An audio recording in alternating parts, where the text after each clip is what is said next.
दोस्तों, किसी ने सही कहा है कि आवाज ऊंची हो तो कुछ लोग सुनते हैं, लेकिन अगर बात ऊंची हो तो बहुत सारे लोग सुनते हैं।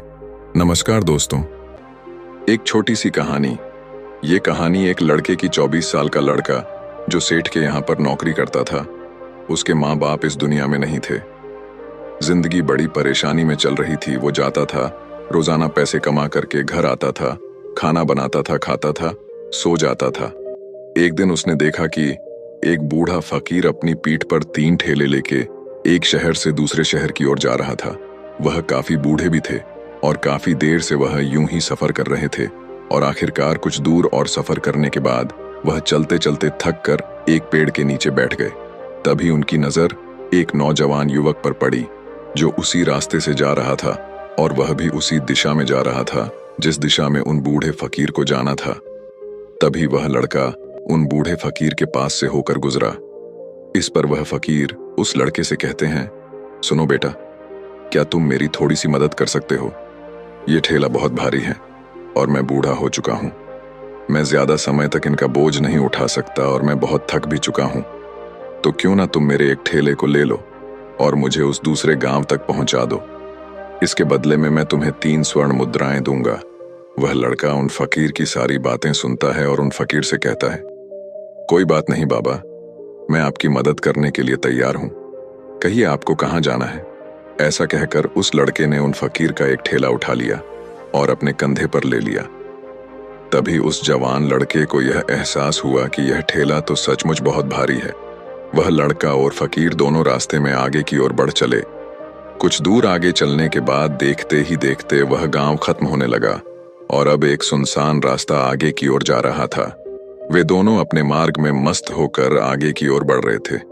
जब भीड़ से पूरी तरह से अलग हो गए तो वह लड़का उन फकीर से कहता है, बाबा, इस ठेले में आखिर ऐसा क्या रखा है जो ये ठेला इतनी वजन है? इस पर वह फकीर आदमी उस लड़के को जवाब देते हुए कहते हैं, कुछ नहीं बेटा, बस इसमें तांबे के कुछ सिक्के भरे हुए हैं, इसी कारण ये ठेले में बहुत वजन है। उन फकीर की यह बात सुनकर वह लड़का मन ही मन सोचने लगा, लगता है ये बाबा जरूर कोई व्यापारी है, तभी तो इतने सारे तांबे के सिक्के लेकर चल रहे हैं।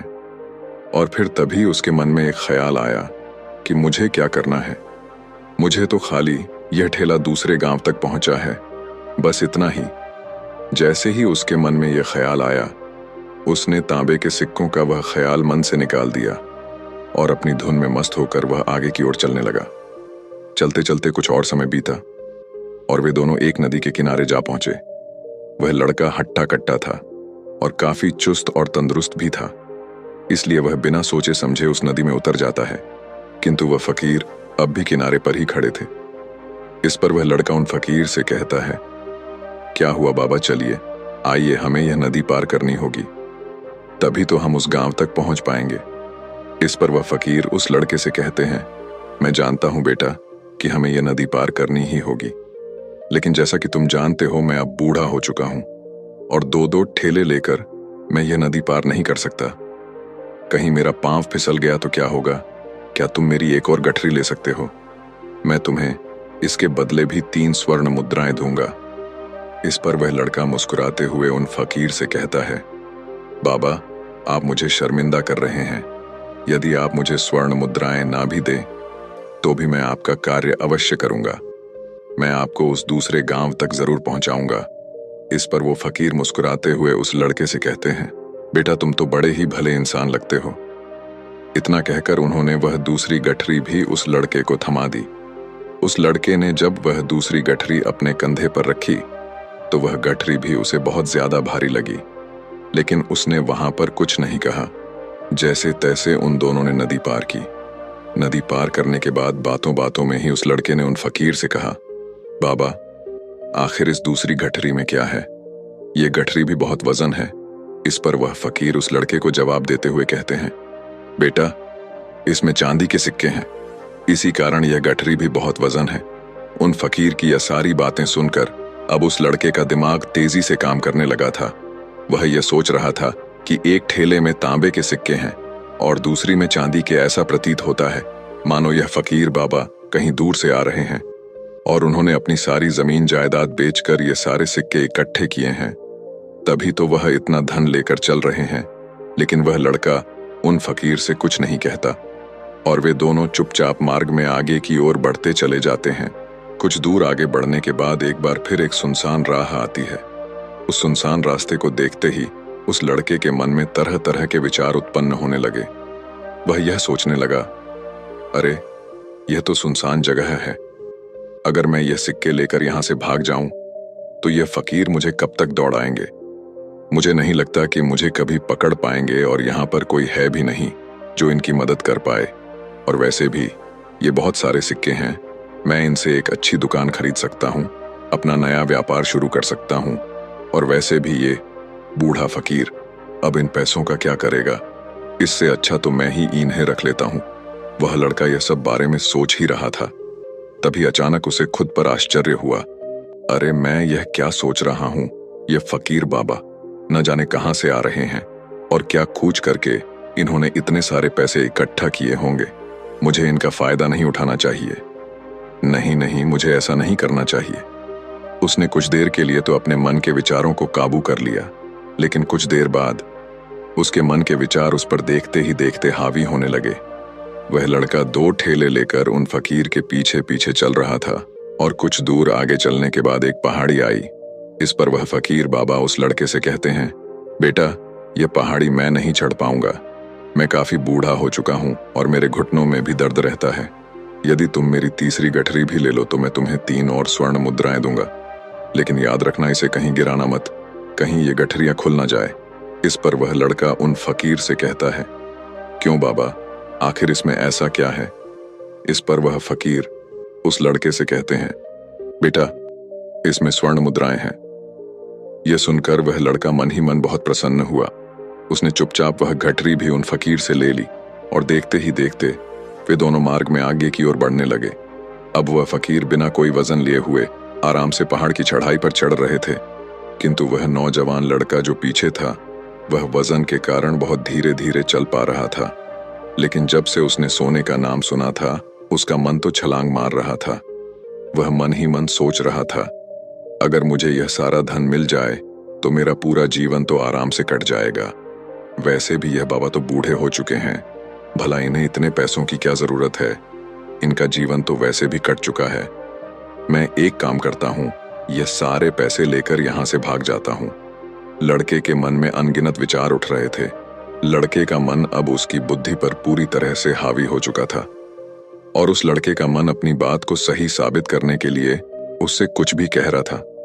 और तभी उस लड़के के मन में एक और विचार उत्पन्न हुआ और अब की बार वह लड़का यह सोच रहा था, लगता है यह फकीर बाबा कोई चोर है, वरना इनके पास इतनी सारे स्वर्ण मुद्राएं कहां से आएंगे।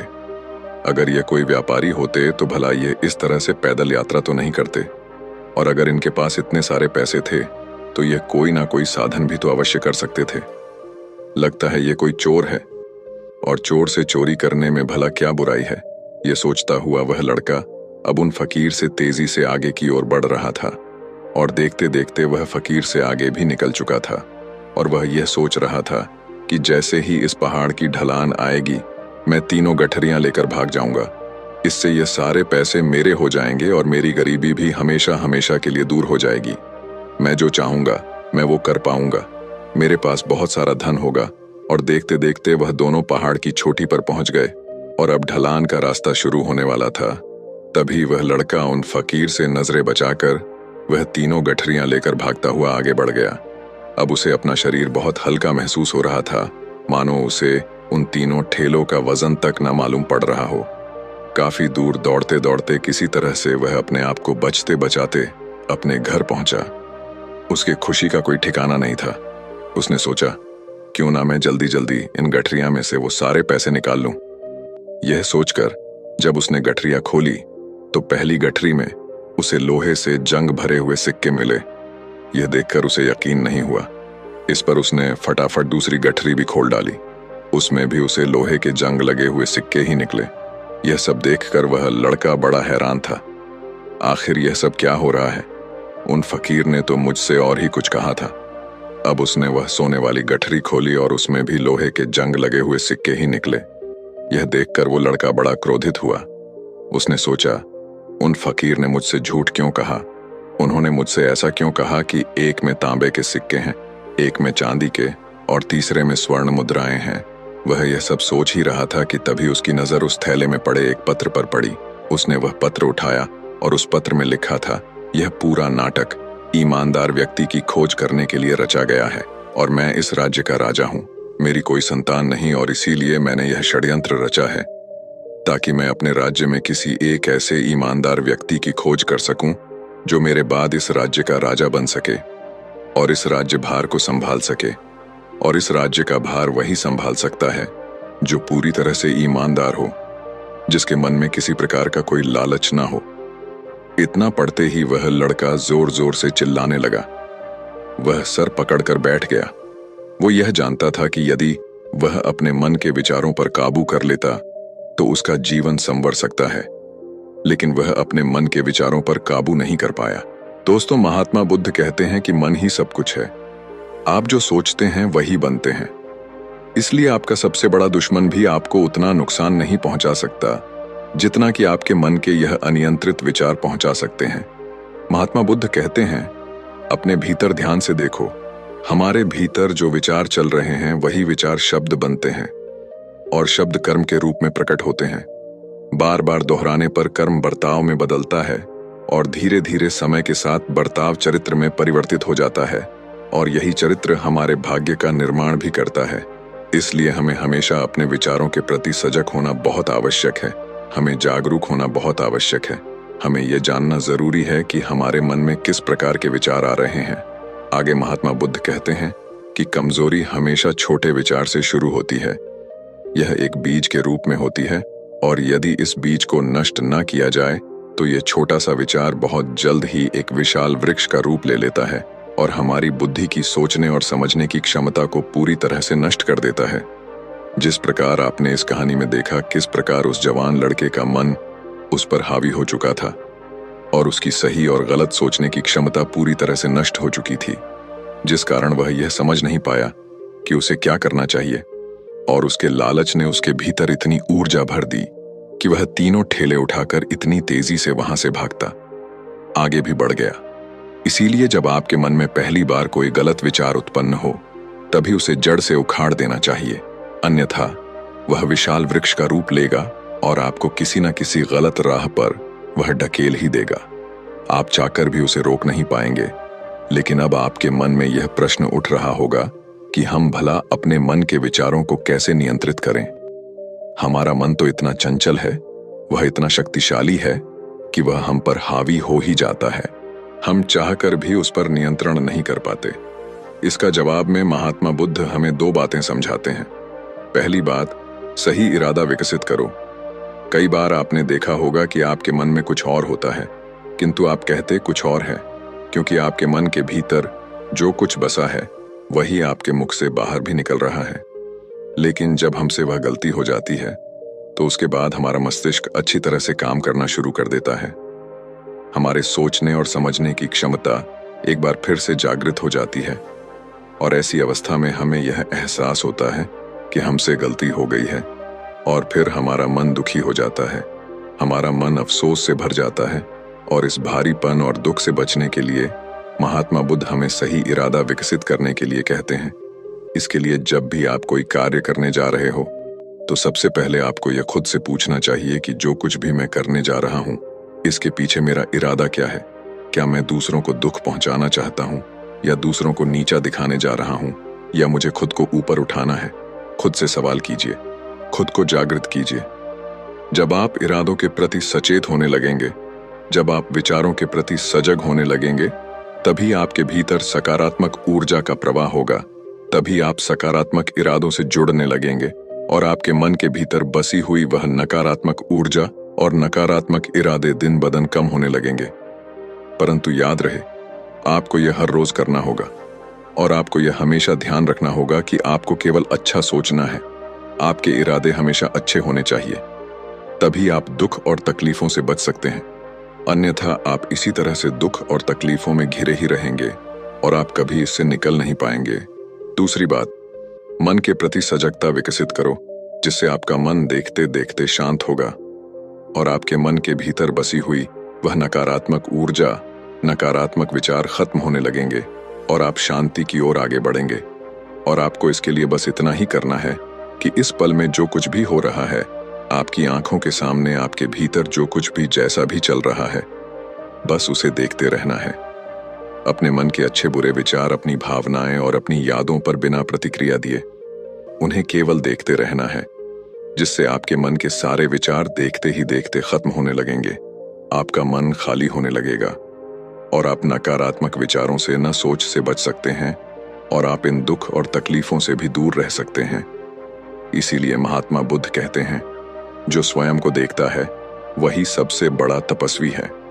अर्थात जो अपने मन में चल रहे उन विचारों को बिना प्रतिक्रिया दिए हुए केवल देखता है और उन पर कोई भी प्रतिक्रिया नहीं करता, बस उन्हें देखता और समझता है, वास्तविकता में वही मन पर नियंत्रण भी कर सकता है और वही अपना जीवन सुखी और खुशहाली तौर पर जी सकता है।